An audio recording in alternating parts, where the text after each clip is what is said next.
Hi everyone, this is Emmy. Today I'm going to give you the link for this Yarnspirations wrap, and it's a free knitting pattern. If you click on the link below, you'll go directly to be able to download the free PDF pattern, and it's a very easy pattern to follow, and it has a belt that connects in the back, and then you can either button it in the front.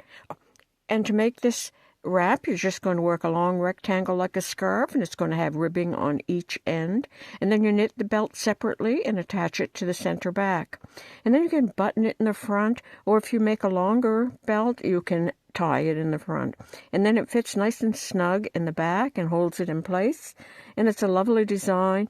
And click the link below and you can go get the free pattern. Thanks for watching. Bye for now.